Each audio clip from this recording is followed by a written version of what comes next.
friends, welcome back. This is going to be another part of a grocery haul and probably some other video and a few other clips, but I ran to Walmart today because I wanted to get a few things for my birthday coming up in a few days. It's not something I normally buy every time, and I stretch them out, but while I was walking around I found a couple good deals, so I grabbed them because they're things that I told myself I would buy during this grocery challenge. So first one is flour. I really love this King Arthur all-purpose flour. It's unbleached. It's just my favorite. Where we are personally, it's very hard to find organic flour. I don't know if it's just because of the region we live in or what, but this is my at the grocery store favorite. It was on sale, and it's normally about like $3.50-ish for 5 pounds here. If you go to at Walmart, I should say at Target, it's like almost $5 for 5 pounds. It's ridiculous. So I got 6 of these, so 30 pounds of flour. I keep 2 5-gallon buckets of flour at a time. I use one and I rotate between them, and just because of the state of the world we are in, I wanted to make sure I don't run out of flour because I bake 95% of all of our bread items. I picked up more bananas because I have 2 little kids who are obsessed with fresh fruit. And while I am not buying tons of fruit and fresh things at the moment, I am letting them still eat bananas. So grab bananas, more milk, because you guys, like the amount of milk we go through, sometimes I justify, could we have a goat or a cow or something? We'll go through quite a bit of milk. Yogurt. My kids like this Stonyfield organic vanilla yogurt. It's an easy way for me to get some other good stuff in them. So we got that. I'm not a fan that it's low fat, but it's like one of the only good quality yogurts we can. Half and half, you guys, I have to have this. I'm not joking. For my coffee, I have to have that half and half. I grabbed some more just active yeast because it was on sale today too. So I took advantage and I grabbed some more because I never want to go without it as well. I do a bunch of sourdough, but you know, sometimes you need that yeast. I keep mine in the freezer so it just lasts 10 times longer. Even like my open one right now is in the freezer. I just always keep it in the freezer. I had to get some icing for one of the kids' classes. They're going to be doing Valentine's Day soon. And I found this Arnica gel. It's one of my favorites. It was on sale, so I grabbed it on the clearance. And then for my birthday splurges, you guys, Dr. Pepper is my weakness. I love it. So I grabbed me one of these. This will last me months. I'm not joking. Months and months and months. But it's my birthday, so I got me a treat. Same with some hard cider. I don't buy this often. I honestly prefer red wine, but you can't buy wine at our grocery stores here where I grew up in California. You can't here in Mississippi. So sometimes I drink wine, sometimes I don't. When I want to splurge for a special occasion, I will get cider because it's at the grocery store. It's easy. So that's all I grabbed this time, and don't worry, I'm going to share with you guys some other things here very soon.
with you my garden. So I thought I'd give you a look at my garden.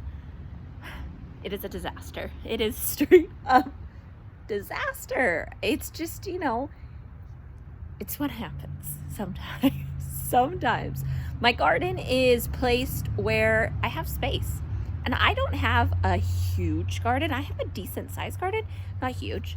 You have to remember, we are basically urban homesteading because of where we are in life right now, but we are taking steps to do what we can. So then when we do move to our forever property, we have the skills, we have the knowledge, and you know, we can go big. So I figured I'd show you my garden. And I have plans here soon to get out here and really clean it up. But for now, let's talk about what I got out here. All right, so if we come in at my gate, this is what you see first. I have 3 garden beds leading out to our gate that goes to our front yard, and 2 of these beds are falling apart. So my next big garden project is I'm taking out these 3 beds and I'm gonna make it one long bed. And I'll probably come out to here. I'm gonna make it as long as I can. But in the meantime, stuff is still growing. Like I have a few things that are dead, like marigolds that are dead. There's some carrots, and I think this is kale? I don't really remember. Something is in here, and I just kind of threw them in as a like a cover crop for now. These are rutabagas in here, and they grew all sorts of which ways, and they're just growing. You can see my garden bed back there that's broken. In here is carrots. So I have one sowing here in the back, and then one here in the front. Here's my little greenhouse. It is made of old windows and I love it. I have it here because it's really the only place that made sense for it after I rearranged my garden bed. And then we have our AC, and then back here in this little spot between our 2 gates, I usually keep peppers or some sort of plants. I have 2 square pots that fit great there. Down here on the ground, I have strawberries. I have my poor little lemon balm that has just, for some reason, it did not do good this year, but it's doing a whole lot better. Pots, I have a green stalk. I have 2 of these. I absolutely love them. I actually have a cabbage growing in here and a few other things. Strawberries that made it, I mentioned those. I have a million pots that seem to blow away with our weather. These are my Oklahoma onions. So they are onions I've grown from seed buds from the wild onions in Oklahoma where our family is. So it's super special to me. These are seeds David's aunt, or my husband's aunt, gave me. So they're growing, and if we walk around, my garden spans either side of our back pad because this is what was here when we moved in. We needed a spot to park our trailer when we moved. So it's here. Now, if I walk around on this side of the trailer, this wild blackberry is the bane of my existence. Last year, we decided, you know what, let's let it grow. Maybe we'll get blackberries off of it. We did not. We did not. And I have pruned it back so much, but the next thing I have to do is get in here and rip out all my chicken wire and stuff. This was my compost pile, and I swear it grew so good because of my compost pile.